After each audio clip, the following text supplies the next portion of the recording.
Sorens, c'est l'éco-organisme qui s'occupe de la collecte et du recyclage des panneaux photovoltaïques en France. Donc on collecte partout en métropole et en Outre-mer. Alors pourquoi but non lucratif et pourquoi une SAS? C'est assez simple en fait. L'éco-organisme, ce n'est pas un statut juridique, mais on est une société dont la gouvernance est assurée par les acteurs de la filière photovoltaïque et qui s'assure qu'on collecte et qu'on recycle bien les panneaux dont on parlait. Et ça sans but lucratif, c'est-à-dire que pour être un éco-organisme, il te faut un agrément de l'État par les pouvoirs publics. C'est le ministère de l'Environnement, le ministère des collectivités locales, le ministère des Finances qui en sont signataires et qui présentent un cahier des charges auquel on est candidat et on a cette autorisation finalement d'exercer. Et elle impose notamment la non-lucrativité.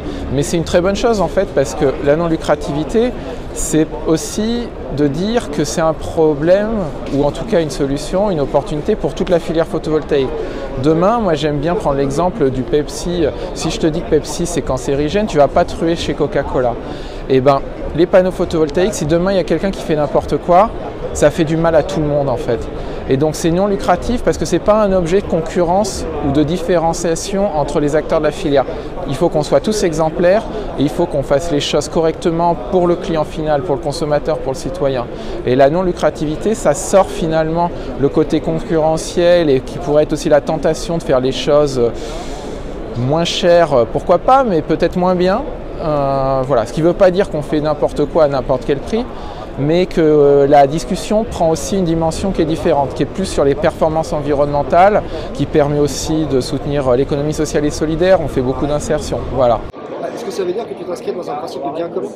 Absolument. En fait, on n'est pas un service public, mais on est un service d'intérêt général. C'est le niveau en dessous en termes réglementaires, mais ça veut dire ce qu'on fait, on le fait finalement pour le bien de la filière, pour le bien de tout le monde. Mais c'est normal, c'est ce qu'on appelle en droit la responsabilité élargie du producteur. Alors il y a ce terme que j'aime pas forcément trop, mais qui est celui de pollueur-payeur, que les gens connaissent un peu plus. C'est de dire, tu mets un produit sur le marché en tant que producteur, tu assumes la gestion des coûts en fin de vie.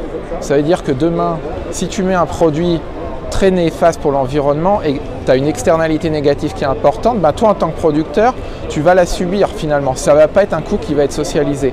Donc, ton intérêt en tant que metteur sur le marché, en tant que fabricant, en tant qu'importateur, c'est aussi de prendre des produits qui ont des vertus environnementales parce que tu auras un impact moindre, donc potentiellement une externalité négative moindre, voire pas du tout, et donc tu vas faire des économies aussi, entre guillemets. Donc c'est un système qui est très vertueux puisqu'il incite ceux qui ont les leviers d'action, et je pense beaucoup à l'éco-conception qui est un grand sujet en ce moment sur les panneaux photovoltaïques, mais sur les produits en général, de se dire comment je peux améliorer les choses parce que finalement c'est bon pour mon business. Quel est le principe du business model? Ça marche comment? C'est les distributeurs, c'est les fabricants? Qui c'est qui te rémunère à part les subventions pouvoir public?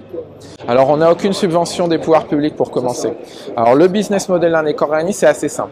On a des coûts de collecte et des coûts de traitement et on a ce qu'on appelle des recettes matières. Et il y a un écart qui est financé par l'éco-participation. L'éco-participation, elle nous est payée par le metteur sur le marché qui la refacture jusqu'au consommateur final. Donc, in fine, plus tu consommes, plus tu payes parce que tu produis plus de déchets. Donc, moi, ça me semble juste et ça me va bien comme fonctionnement. En fait, nous, notre objectif, au-delà des performances environnementales, simplement sur les questions, si on regarde les questions de coûts, l'éco-participation, c'est le delta entre la valeur qu'on crée et les coûts qu'on génère pour protéger l'environnement et faire les choses correctement. Et ben, si on veut réduire l'éco-participation, finalement, j'ai deux leviers. J'ai baissé mes coûts en négociant mieux avec mes prestataires, mais j'ai aussi mieux recyclé. Mieux recycler veut dire une fraction de plus grande qualité, donc il y aura une plus grande valeur sur le marché de la revente secondaire. Et donc, moi, ce qui m'importe, ce n'est pas le coût du recyclage dans l'absolu, c'est la différence entre le coût du recyclage et le coût du traitement. Et moi, je trouve que c'est là que ça devient passionnant. Parce que tu te dis, mon but, c'est pas de recycler pour le moins cher possible, ce qui, quand tu tires trop sur la corde, elle finit par casser. Et tu as des gens qui pourraient ne pas faire les choses comme on souhaiterait qu'elles soient faites. Mais de se dire, en fait, si en recyclant mieux, j'ai un retour sur investissement avec des recettes matières de meilleure qualité. Et nous, on en est convaincus, mieux recycler, c'est moins cher en fait. Alors du coup, concrètement, moi j'ai eu une installation solaire sur mon toit ou dans mon jardin. Il est temps de le changer parce qu'effectivement, c'est pas... Bien sûr. Ça dure 50 ans. je m'adresse à qui, je fais comment? Alors là, c'est simple. Alors, ça dépend des quantités. Alors, pour ton installation sur ton toit, a priori, c'est une petite installation, 10-12 panneaux, peut-être 16. En tout cas, moins de 40. Moins de 40, il faut aller sur soren.eco, chercher point d'enlèvement, et c'est géolocalisé, c'est mis à jour en permanence, et on trouve autour de chez soi les points les plus proches, sont principaux des distributeurs. Et c'est sans frais, c'est-à-dire que si tu as des panneaux, la reprise, ouais, jamais.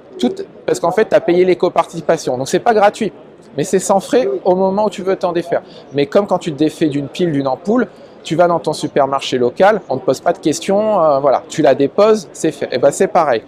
Si en revanche, tu as une grande quantité, je pense notamment à des agriculteurs qui ont des installations un peu plus grandes, sur des hangars, ou des gens même dont c'est le métier, au-delà de 40 panneaux, donc 2 palettes, là, directement, toujours soren.eco, mais là, on fait une demande d'enlèvement. On remplit, on pose quelques questions, il faut mettre des photos, on demande voilà, comment on peut y accéder et tout. Toujours pareil, c'est sans frais. Et là, c'est nous qui envoyons le camion directement sur le chantier. Ouais. Alors, ce qu'il faut savoir, c'est si tu es installateur, tu es considéré comme distributeur au sens de la réglementation. C'est-à-dire que tu as une obligation d'informer tes clients que pour tout panneau vendu, tu lui reprends, s'il te le demande, gratuitement toujours, c'est la contrepartie logique, un panneau. Donc si moi, je viens chez toi demain, je t'achète 12 panneaux et que j'ai une ancienne installation de 12 panneaux, bah, tu es obligé de me les reprendre. Et si j'ai 16 panneaux, comme tu es commercial, tu vas quand même me reprendre 16 même si je t'en achète que 12. Et puis il y en a qui vont plus loin, ils font le 1 pour 0. Je t'en achète 0 mais je te reprends. Nous, ce qu'on fait, c'est on est en contrat avec ces gens quand ils sont point d'apport volontaire. Ils ont un soutien financier à la massification parce que bah, ils font un travail aussi, bon, c'est pas des milliers et des cents, mais voilà. Et en fait, eux, dès qu'ils ont 2 palettes, même règle que précédemment, ils peuvent nous appeler et nous dire exactement. Et là, on envoie un camion sur le point d'apport volontaire. Et s'ils ont plus que 2 palettes, s'ils ont 14 palettes, par exemple, ils ont genre, je crois, un soutien 300 ou 400 €, j'ai plus les chiffres exacts en tête. Mais voilà, parce qu'ils ont massifié. Parce que ça veut dire que moi, je préfère t'envoyer une fois un camion et que tu le charges à bloc que t'envoyer 4 camions tous les 2 mois. Et tu me fais faire des économies logistiques, bah, je te rends de l'argent, je te donne un peu d'argent parce que moi, ça m'a quand même coûté moins cher in fine, donc je suis gagnant dans tous les cas, mais je partage aussi mon gain parce que tu as fait un effort. Merci beaucoup. Bah, avec plaisir, merci.